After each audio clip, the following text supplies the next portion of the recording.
You think you know the royal family. You have seen them wave from balconies, cut ribbons, and smile for cameras at grand ceremonies. But here is what nobody talks about at the dinner table.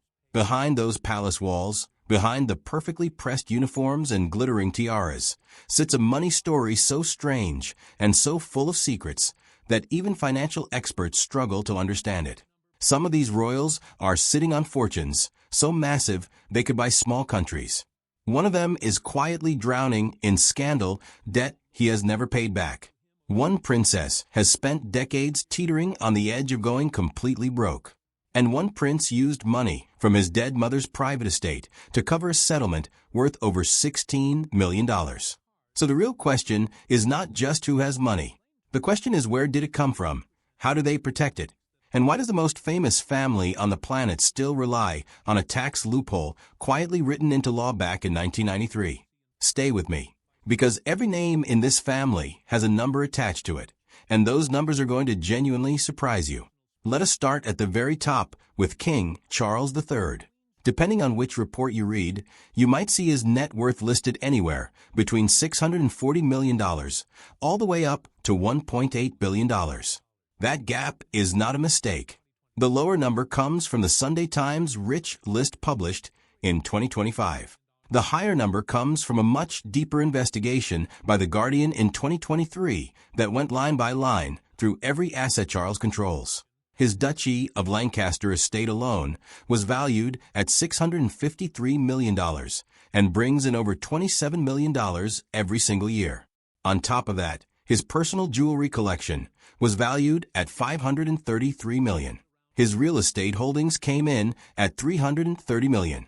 His investment portfolio added another $142 million. He owns a stamp collection worth at least $100 million, racehorses worth $27 million, artworks worth $24 million, and a personal fleet of cars valued at $6.3 million. When you add it all up, Charles is not just a wealthy man. He is sitting at the center of a financial machine that has been running for centuries. Now here is the part that makes people genuinely angry when they find out. Almost all of that fortune was passed down from his mother, Queen Elizabeth II. When Elizabeth died, her personal estate was estimated at around $370 million, with some reports placing it closer to $500 million. Every single pound of that passed directly to Charles. And here is the jaw-dropping part. He paid zero inheritance tax on any of it. In the United Kingdom, regular families pay 40% of everything inherited above $325,000. That is the law for ordinary people. But a rule from 1993, called the Memorandum of Understanding on Royal Taxation, specifically carved out an exception for the monarchy. When the throne passes from one monarch to the next, different rules apply. Elizabeth herself used that exact same exemption in 2002 when the Queen Mother died and left behind an estate worth around $50 million. Elizabeth avoided roughly $20 million in tax because of that same loophole. A politician named John Major defended it at the time by saying royal assets could otherwise slowly be eaten away by taxation over generations. Critics called it an absolute disgrace, especially at a time when inflation in Britain had climbed above 10% and food banks were struggling to keep their shelves stocked. Charles does voluntarily pay income tax on the portion of Duchy of Lancaster money he uses for personal spending. But he still starts with an enormous income stream and only pays taxes on the smaller slice he personally touches. The Duchy of Lancaster itself covers 45,000 acres and has existed since the 14th century. One author who spent years studying royal finances called it, simply, a cash cow. And that is before you even get to the Crown Estate, which Charles oversees but does not personally own. That property empire is valued at $15.6 billion and generated $1.1 billion in net profit during the 2024 to 2025 financial year, much of it from offshore wind farm leases. That money goes to the government treasury, but a portion flows back to the royal family through the sovereign grant. Starting in 2025, that share rose to 12%, bringing the sovereign grant for 2025 to 2026 to $132 million, $45 million more than the previous year. Now let us talk about Queen Camilla, because her situation is fascinating. Her personal net worth is estimated at around $3.7 million. That figure does not include anything she shared from duchy income during Charles's years as Prince of Wales, and it does not include any part of the king's personal wealth. So her individual fortune looks modest, but her access to resources has always been much greater. Even before royal life, Camilla came from serious money. Her father was a successful wine merchant. Her mother came from an aristocratic family that built generational wealth by developing Belgravia, one of the most expensive neighborhoods in all of London. Her family left her more than $500,000 in inheritance, worth well over $1 million in today's money. After her divorce in 1995, Camilla bought a beautiful 6-bedroom country house in Wiltshire called Ray Mill House, paying $850,000 for it. She kept that house even after marrying Charles and still uses it as a private retreat today. The property is now believed to be worth several million pounds. It even has beehives on the grounds, and the honey is sold at the famous London store Fortnum and Mason, with proceeds going to charity. Prince William is a completely different story, and his numbers are almost hard to believe. The moment his father became king in September 2022, William inherited the Duchy of Cornwall, and that single event transformed his financial life overnight. The duchy was created back in 1337 specifically to provide income and security for whoever was next in line for the throne.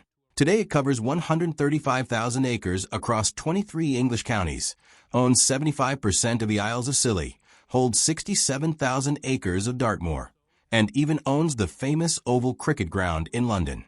Its net assets are valued at over $1 billion.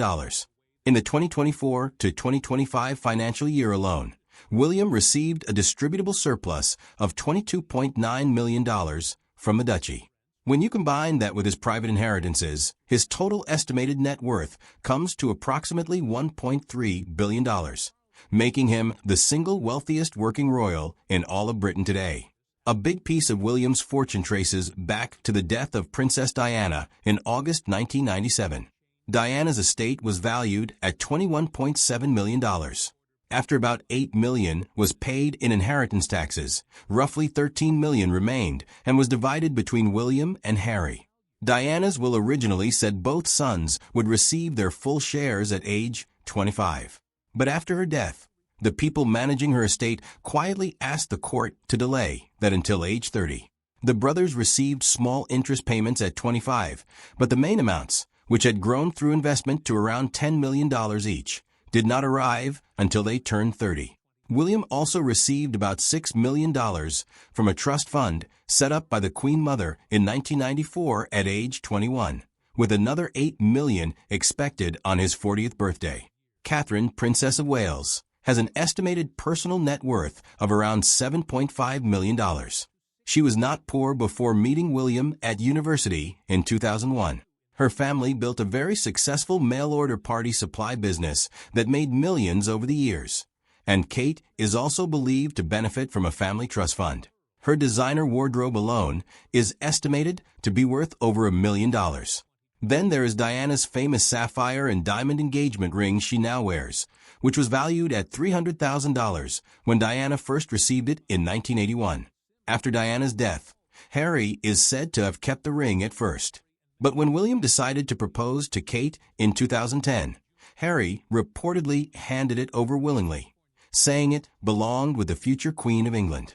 Here is a detail that surprises most people. Within Kate's own immediate family, she is not actually the wealthiest woman. Her sister Pippa Middleton, who married hedge fund heir James Matthews, is reportedly worth around $50 million, far more than Kate herself. Prince Harry and Meghan Markle have built a fortune that looks nothing like the rest of the family. Their combined net worth was estimated at around $60 million by late 2025, nearly double what Harry was believed to have before Meghan entered his life in 2016, when his own net worth sat at roughly $20 to $25 million. The core of Harry's personal wealth is inheritance. By age 30 in 2014, he had received around $10 million from Diana's estate. Then, on his 40th birthday in September 2024, He received another $8 million from the Queen Mother's Trust. Those two inheritances gave him a strong financial foundation long before any commercial deals entered the picture. Their Netflix deal signed in 2020 was reported to be worth up to $100 million, though later reporting suggested the real value was closer to $60 million, tied to specific production targets rather than one guaranteed payment. Their biggest success under that deal was a 6-part documentary about their own lives, which became the biggest documentary debut in Netflix history and generated over 80 million viewing hours in its first few days. Their Spotify deal produced just one season of a podcast before the partnership collapsed in 2023. A senior Spotify executive publicly called them grifters, which became international news almost instantly.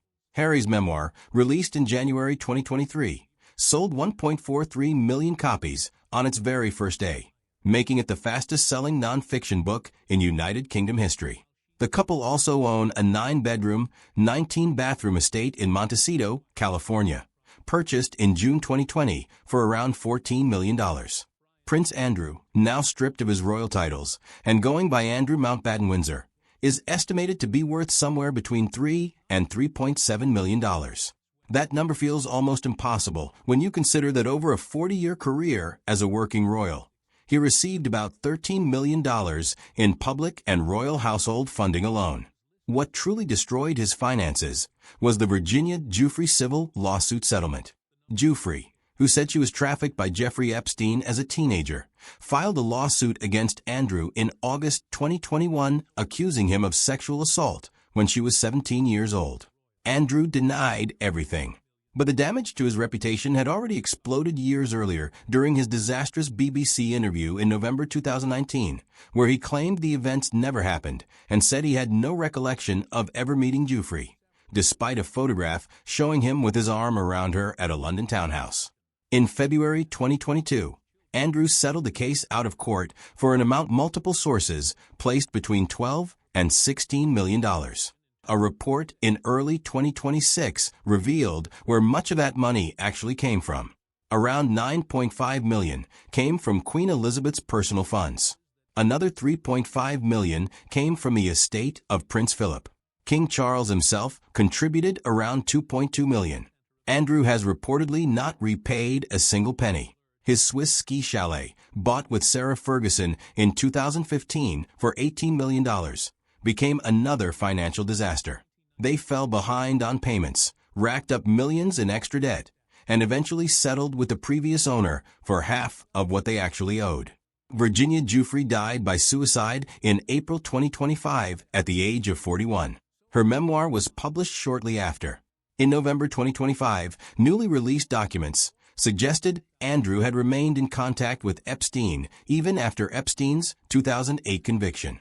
King Charles formally stripped Andrew of his remaining titles and honors and ordered him to leave his royal residence at Windsor Castle. Sarah Ferguson, better known as Fergie, is estimated to be worth around $1 million. And even that feels surprising given her own repeated public admissions that she has spent decades on the edge of going completely bankrupt. After her divorce from Andrew in 1996, she reportedly owed the royal family's private bank around $4 million.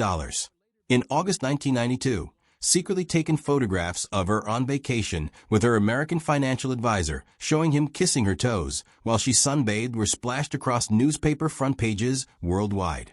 The humiliation was total.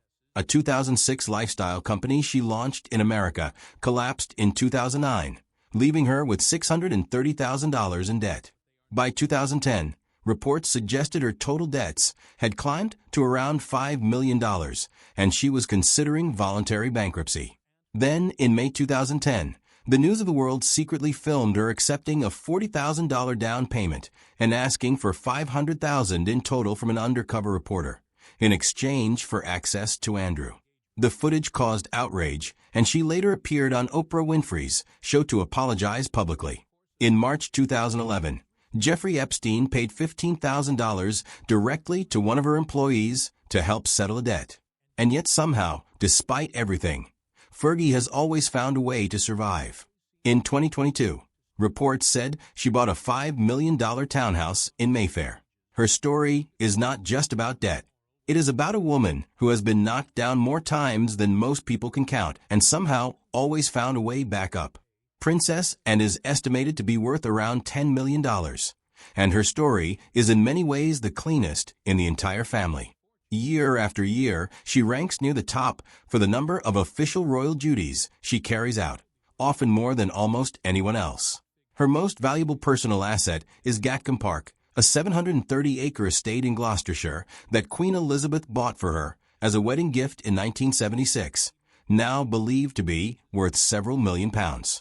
Over her career, and has received more than $16 million from taxpayer-funded royal grants. But unlike several of her siblings, she has kept her head down, worked consistently, and stayed almost entirely out of scandal. Because of that, her wealth attracts far less attention than the fortunes and failures of those around her. Prince Edward, now the Duke of Edinburgh, is estimated to be worth between $10 million and $45 million depending on the source, and that huge gap says something important about just how difficult it is to pin down royal finances when private assets, public funding, and family support all blend together. Both Edward and his wife Sophie once tried building independent careers outside the royal system, and both ran into serious trouble. Edward launched a television production company in 1993 that was eventually shut down amid accusations that it exploited his royal status for commercial gain. Sophie ran her own public relations firm until 2001, when an undercover reporter secretly recorded her making insulting comments about the then Prime Minister's wife and other public figures. Once that recording became public, she shut the firm down immediately. Both Edward and Sophie stepped fully into royal duties in 2002 and have stayed there ever since. They are not quiet because their history is empty. They are quiet because the loudest chapters are already behind them. Princess Beatrice is estimated to be worth between $1 and $5 million. Her younger sister Princess Eugenie falls into a similar range, with some estimates placing her around $4.8 million. Neither of them is a working royal, which means neither receives money from the sovereign grant. Both were removed from that funding list after finishing university. They do benefit from a trust fund set up after Sarah Ferguson's 1996 divorce, valued at around $3 million, with both sisters sharing about $1.4 million of it. Beatrice works as a vice president at an artificial intelligence and enterprise software company. Eugenie spent years working in the contemporary art world before becoming a director. For a long time, their father Andrew helped support them privately, covering rent and providing financial assistance from his personal income. That support has become much harder for him to offer now, given his own financial and legal collapse. So the York princesses sit in an unusual space.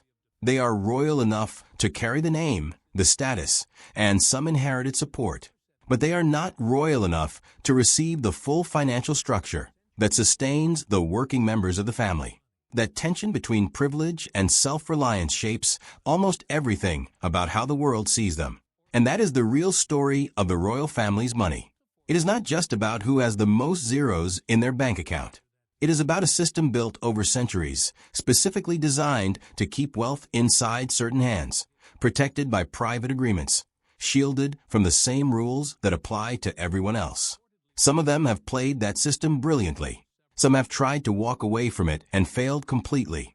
Some have had it collapse beneath them entirely. But every single one of them, from the king on his throne to the princess teetering on the edge of bankruptcy, is shaped by that system in ways they probably could not escape even if they wanted to.